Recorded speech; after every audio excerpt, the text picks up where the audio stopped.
que una sustancia que tú consumas 1 o 2 veces durante un año en un proceso terapéutico te mejore, casi que te alivie por más de 2 años y con potencialidad de que más aparezca, eso no va a ser rentable en un mercado farmacéutico, ¿cierto? O sea, ya estás hablando de psilocibina. Sí, exacto. Por ejemplo, de la psilocibina o de la MDMA, del éxtasis, que digamos que una de las cosas que siempre hay que tener en cuenta eso es como que no es como que se vayan a cambiar unos psicofármacos por otros, unos antidepresivos por otros, porque lo que está dando como resultados muy interesantes son los que cuando tienen experiencias muy profundas con una sola toma o con 2 de psilocibina, por ejemplo, son suficientes para cambiar, digamos, ese malestar y empezar a encauzar como el bienestar de la persona. En los controles que se hacen con psicofármacos, obviamente la cuestión es casi que indefinida. Y pues ahí ya también me meto a especular cosas, y es que siento yo que es una cuestión que también es como la manera en la que concebimos anular el síntoma o trabajar con el síntoma, ¿cierto? Entonces una cosa es que la manera en la que podamos de cierta manera aliviar en corto plazo el sufrimiento de una persona con depresión es suministrándoles estos medicamentos en un esquema de consumo continuo, casi que diario, a veces 2 veces al día, una cosa impresionante, para suprimir un síntoma que si se dejan de tomar esos psicofármacos, que eso es otra cosa muy, muy fuerte, generan un desequilibrio neuropsicológico impresionante, porque digamos que no necesariamente generen adicciones, así como en el sentido estricto, como cerebral hablando, pero sí hay un desbalance ya también profundo, ¿cierto? Digamos, no sé, fármacos antidepresivos que son como inhibidores de la recaptación de la serotonina, ¿cierto?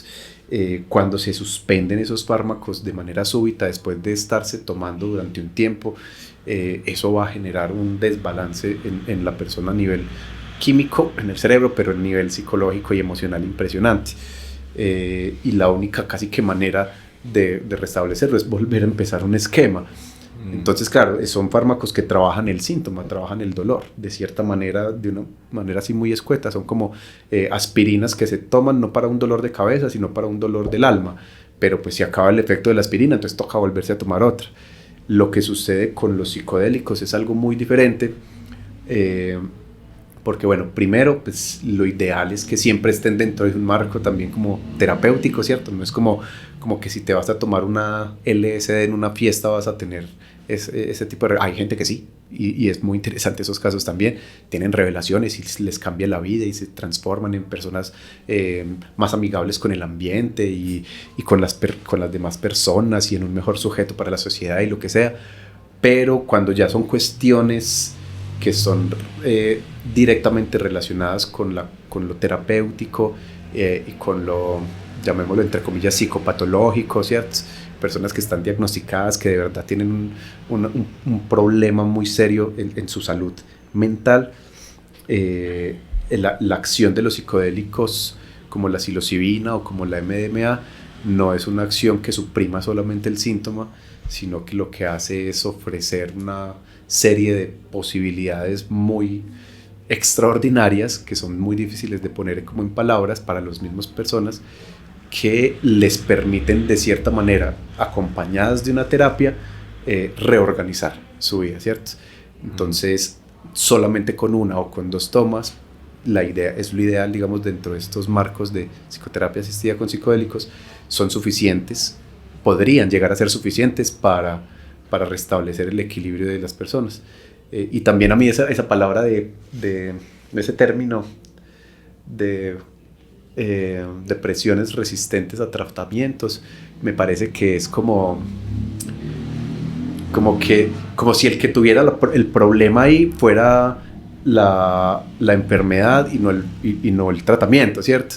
Es más bien tratamientos inadecuados para las enfermedades, las patologías, las condiciones, ¿cierto? Buenísimo. O sea, como cambiarle ahí un poco el lado, porque en últimas es como eso, ¿cierto?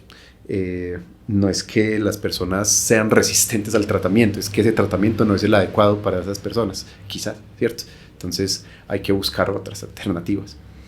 Espectacular, nunca lo había escuchado de esa manera, bacanísimo. Y hablabas ahorita de los efectos que puede llegar a tener un éxtasis. Desde lo que has leído, digamos, para tratar de caracterizar un poquito cada uno, si te dijera yagé, psilocibina, LSD, ¿qué podrías decir o qué se podría esperar que experimentara una persona que consume estas plantas?